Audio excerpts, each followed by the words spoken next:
Hello friends, कैसे हैं आप सब। लेकर हाजिर हैं आप सभी के लिए CTP के 1100 क्वेश्चन की सीरीज़ का पार्ट 4।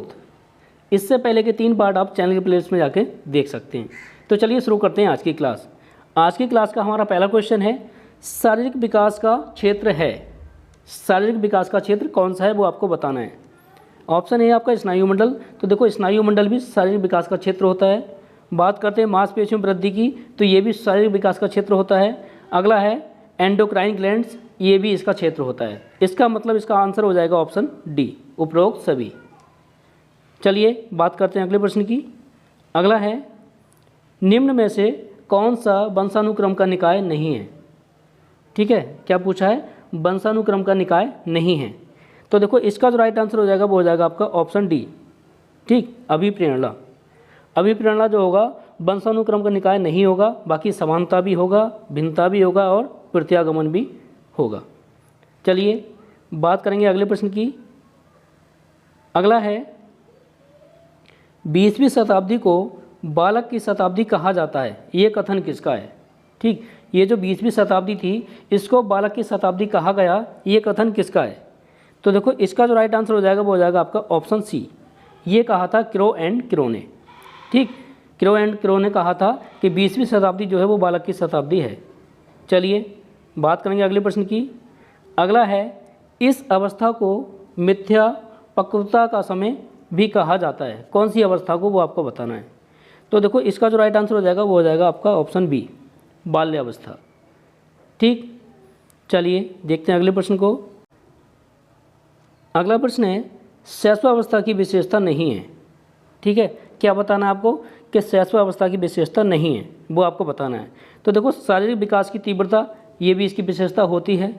दूसरों पर निर्भरता, ठीक है, छोटा बच्चा दूसरों पर निर्भर होता है, ये बात भी सही है। नैतिकता का होना, तो देखो इसका ये आंसर सही नहीं होगा। शैशवावस्था की विशेषता ये नहीं होगी कि नैतिकता का होना। ठीक, बाकी मानसिक विकास में तीव्रता, ये भी इसकी विशेषता है। ठीक, तो बाकी ये तीनों हैं, इसका मतलब ऑप्शन सी इसका राइट आंसर हो जाएगा। इसमें पूछा है विशेषता नहीं है। चलिए बात करेंगे अगले प्रश्न की।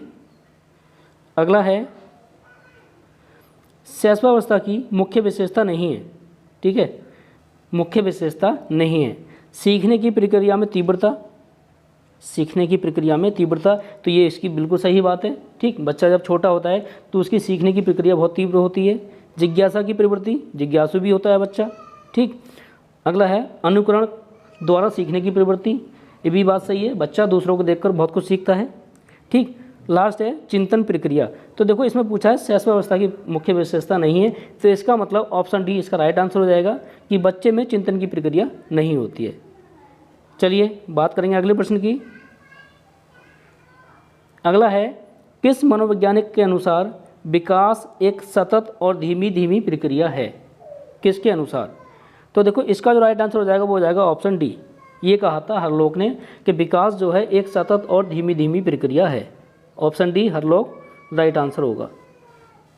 बात करेंगे अगले प्रश्न की। अगला है, वेग व हेट की विशेषताओं को सर्वोत्तम रूप से व्यक्त करने वाला एक शब्द है। परिवर्तन, परिवर्तन शारीरिक, सामाजिक और मनोवैज्ञानिक होता है। ठीक, वेग व हेट की विशेषताओं को, किसकी विशेषताओं को। तो देखो, इसका जो राइट आंसर हो जाएगा वो हो जाएगा आपका ऑप्शन सी। ये किशोरावस्था की विशेषताओं को सर्वोत्तम रूप से व्यक्त करने वाला एक शब्द है। ठीक, ऑप्शन सी बिल्कुल राइट आंसर हो जाएगा। बात करेंगे अगले प्रश्न की। अगला है, मानव विकास कुछ विशेष सिद्धांतों पर आधारित है। निम्न में से कौन सा मानव विकास का सिद्धांत नहीं है। आपको ये बताना है कि मानव विकास का सिद्धांत इनमें से कौन सा नहीं है। तो देखो, निरंतरता, ये मानव विकास का सिद्धांत है। दूसरा है अनुक्रमिता, ये भी है। ठीक, तीसरा है सामान्य से विशिष्ट की ओर, तो ये भी मानव विकास का सिद्धांत है। चौथा है प्रतिवर्ती। तो देखो, इसका राइट आंसर हो जाएगा ऑप्शन डी। ठीक, ये सिद्धांत मानव विकास का नहीं है, ऑप्शन डी वाला। चलिए बात करेंगे। अगला है, निचली कक्षाओं में खेल पद्धति मूल रूप से आधारित है। ये है आपका विकास एवं वृद्धि के मनोवैज्ञानिक सिद्धांतों पर, बिल्कुल बात सही है। शिक्षण के समाजशास्त्रीय सिद्धांतों पर, ये बात गलत है। शारीरिक शिक्षा के कार्यक्रम सिद्धांत पर, शिक्षण पद्धतियों के सिद्धांत पर। ठीक, ये तीनों गलत है। इसका ऑप्शन ए वाला राइट आंसर हो जाएगा। ठीक, निचली कक्षाओं में खेल पद्धति जो है विकास एवं वृद्धि के मनोवैज्ञानिक सिद्धांतों पर आधारित होती है। चलिए बात करेंगे अगले प्रश्न की। अगला है बालक का विकास परिणाम है किसका। तो देखो बालक का जो विकास है वो परिणाम होता है वंशानुक्रम तथा वातावरण की अंतःक्रिया का। ऑप्शन सी इसका राइट आंसर हो जाएगा। बात करेंगे अगले प्रश्न की। अगला है आपका विकास कभी ना समाप्त होने वाली प्रक्रिया है, ये विचार किससे संबंधित है। ठीक है, विकास जो है कभी ना समाप्त होने वाली प्रक्रिया है, ये विचार किससे संबंधित है। तो देखो ये विचार जो संबंधित है वो है निरंतरता के सिद्धांत से। ठीक, विकास जो है निरंतर चलने वाली प्रक्रिया है, इसका मतलब ये संबंधित हो जाएगा निरंतरता का सिद्धांत। ऑप्शन डी राइट आंसर हो जाएगा। बात करेंगे अगले प्रश्न की। अगला है व्यक्तिगत शिक्षार्थी एक दूसरे से में भिन्न होते हैं, किस में भिन्न होते हैं। तो देखो वो होते हैं विकास की दर में। ठीक, बाकी वृद्धि एवं विकास के सिद्धांत सभी पर लागू होते हैं, विकास का क्रम भी सभी में चलता है समान रूप से। ठीक है, विकास की सामान्य क्षमता सभी में होती है, लेकिन विकास की दर जो होती है वो सभी की अलग अलग होती है। ठीक, तो ऑप्शन बी इसका राइट आंसर हो जाएगा। बात करेंगे अगले प्रश्न। अगला है लॉरेंस कोलबर्ग विकास के क्षेत्र में शोध के लिए जाने जाते हैं। तो देखो कोलबर्ग का जो संबंध है वो संबंध है नैतिक विकास से। ठीक है, ऑप्शन डी इसके लिए राइट आंसर हो जाएगा, नैतिकता। बात करेंगे अगले प्रश्न की। अगला है मैकडूगल के अनुसार मूल प्रवृत्ति जिज्ञासा का संबंध संवेग कौन सा है। ठीक है, मैकडूगल के अनुसार मूल प्रवृत्ति जिज्ञासा का संबंध संवेग कौन सा है। तो देखो इसका जो राइट आंसर हो जाएगा वो हो जाएगा आपका ऑप्शन सी। ठीक है, इसका जो संबंध है वो है आश्चर्य से। ऑप्शन सी राइट आंसर हो जाएगा। बात करेंगे अगले प्रश्न की। अगला है एक अध्यापक की दृष्टि में कौन सा कथन सर्वोत्तम है। एक टीचर की हैसियत से इनमें से कौन सा कथन जो होगा सर्वोत्तम होगा। ठीक, तो देखो पहला है कि प्रत्येक बच्चा सीख सकता है, ये बिल्कुल बात सही है। ठीक, कुछ बच्चे सीख सकते हैं, ये कथन गलत हो जाएगा। अधिकतर बच्चे सीख सकते हैं, ये भी बात गलत हो जाएगी। बहुत कम बच्चे सीख सकते हैं। तो देखो टीचर की दृष्टि से होना चाहिए कि प्रत्येक बच्चा सीख सकता है। ठीक, ऑप्शन ए इसके लिए बिल्कुल राइट आंसर हो जाएगा, प्रत्येक बच्चा सीख सकता है। ठीक, चलिए अगले प्रश्न की बात करते हैं। अगला है मनुष्य जीवन का आरंभ मूलतः घटित होता है। ठीक, कितने कोष में घटित होता है वो आपको बताना है। तो देखो इसका जो राइट आंसर हो जाएगा वो हो जाएगा आपका ऑप्शन बी वाला। ठीक है, केवल एक कोष। चलिए बात करेंगे अगले प्रश्न की। अगला है गामक विकास से हमारा तात्पर्य मांसपेशियों के विकास से तथा पैरों के उचित उपयोग और इसके बाद में क्या।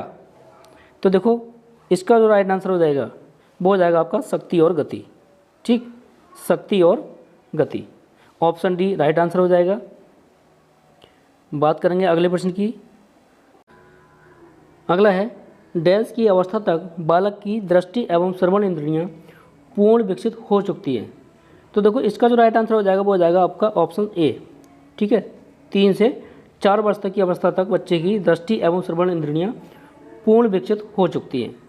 चलिए बात करेंगे अगले प्रश्न की।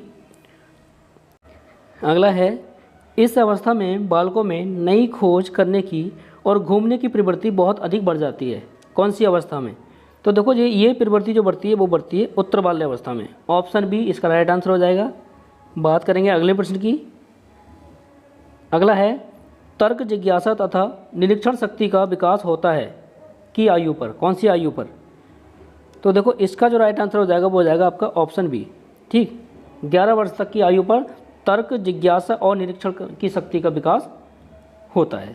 चलिए बात करेंगे अगले प्रश्न की। अगला है ब्रिजेश के अनुसार उत्तेजना भाग है किस विकास का। तो देखो इसका जो आंसर हो जाएगा वो हो जाएगा आपका ऑप्शन सी, संवेगात्मक विकास का। ठीक है, चलिए देखते हैं अगले प्रश्न को। अगला है बुद्धि परीक्षण निर्माण के जन्मदाता हैं। काफ़ी इंपॉर्टेंट क्वेश्चन है। इसका आंसर हो जाएगा आपका ऑप्शन डी, अल्फ्रेड बिने। ठीक है, बुद्धि परीक्षण जो निर्माण किया था वो किया था अल्फ्रेड बिने ने। ठीक, बहुत बार एग्जाम में पूछा गया है। चलिए देखते हैं अगले प्रश्न को। अगला है प्रतिबिंब, अवधारणा, प्रतीक एवं संकेत, भाषा, शारीरिक क्रिया और मानसिक क्रिया अंतर्निहित हैं किसमें? तो देखो इसका जो राइट आंसर हो जाएगा वो हो जाएगा आपका ऑप्शन डी, विचारात्मक प्रक्रिया में। ठीक, ये सभी किसमें निहित हैं? ये विचारात्मक प्रक्रिया में अंतर्निहित हैं। चलिए देखते हैं अगले प्रश्न को। अगला है, छोटा शिशु खिलौनों तथा अन्य वस्तुओं को फेंककर उसके भागों को अलग अलग करके किस भाव को दर्शाता है? ठीक, किस भाव को दर्शाना चाहता है बच्चा? कोई भी खिलौनों को उसे तोड़ फोड़ के अलग अलग कर देता है। ठीक, तो देखो इसका जो राइट आंसर हो जाएगा वो हो जाएगा आपका ऑप्शन सी, जिज्ञासा की प्रवृत्ति। बच्चा जो है अपनी जिज्ञासा की प्रवृत्ति को दर्शाना चाहता है इस तरीके से करके। चलिए देखते हैं अगले प्रश्न को। अगला है, शरीर के आकार में वृद्धि होती है क्योंकि? इसका जो राइट आंसर हो जाएगा वो हो जाएगा आपका ऑप्शन ए, शारीरिक और गत्यात्मक विकास। ठीक है, शरीर के आकार में वृद्धि होती है, इस कारण होती है कि बच्चे का शारीरिक और गत्यात्मक विकास होता है। चलिए देखते हैं अगले प्रश्न को।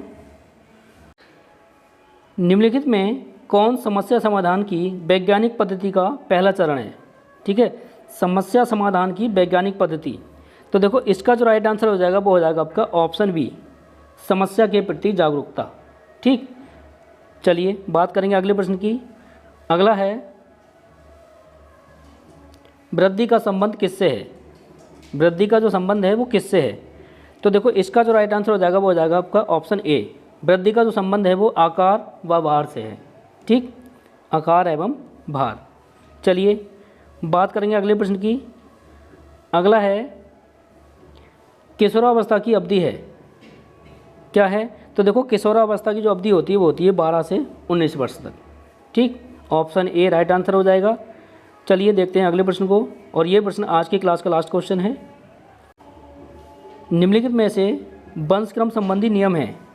ठीक, कौन सा संबंध वंशक्रम से संबंधित है? तो देखो इसका जो राइट आंसर हो जाएगा वो हो जाएगा ऑप्शन सी, समानता का नियम।